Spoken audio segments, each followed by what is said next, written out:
ডাকছি বর্তমান দেশের তেল সংকট। এই তেল সংকট মুহূর্তে আমরা তো বাংলাদেশের বিশিষ্ট বিশিষ্ট গবেষক, আমরা সরকারের আমাদের গবেষণা দিয়ে আমরা কি উপকার করতে পারি?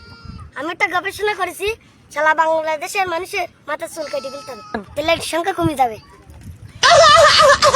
আমি একটা গবেষণা করেছি যে বাংলাদেশে পেঁয়াজ বানানো বন্ধ করে দিতে হবে, তাহলে তেলের সংকট কমে যাবে।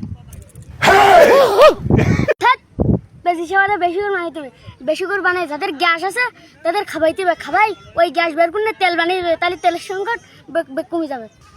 আমরা কিন্তু জ্বালানি সংকট নিয়ে কথা বলছি। আমি একটা গবেষণা করেছি, আমরা গিয়ে সবাই মিলে গিয়ে তরমুজ পোলানি খুলে দেবো, তাহলে হচ্ছে তেল সংকট কমে যাবে। আমি তো সাতক্ষীরায় থাকি, এই সাতক্ষীরার রাস্তাটা একটু উঁচু করে দিতে হবে আর ঢাকাটা একটু নিচু করে দিতে হবে, তাহলে আমাদের কোনো ইঞ্জিন লাগবে না, চাকা হলে সাতক্ষীরাতে ঢাকায় চলে যেতে পারবো।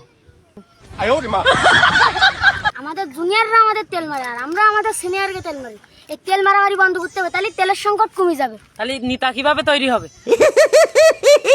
আমি একটা গবেষণা করেছি, সেটা হচ্ছে কি যে এই যে ডিজেল কিংবা পেট্রোল আমরা ইঞ্জিনে চালাই, এই ইঞ্জিন কার্বোরেটর দিয়ে যে সাইলেন্সার দিয়ে বেরিয়ে গ্যাস হয়ে বেরিয়ে, আমরা ওই সাইলেন্সারের মুখে একটা পলিথিন অথবা একটা ট্যাঙ্কি পেতে রাখবো, সারাদিন আমরা গাড়ি চালাবো, চালাবার পরে ওইটা নিয়ে আমরা আবার ফ্রিজে রাখবো, রেখে শোধনাগার করি, আবার তেল বানাবো, ওই তেলটা আবার তারপর দিন আবার গাড়ি চালাবো। এইটা কিরকম হয়?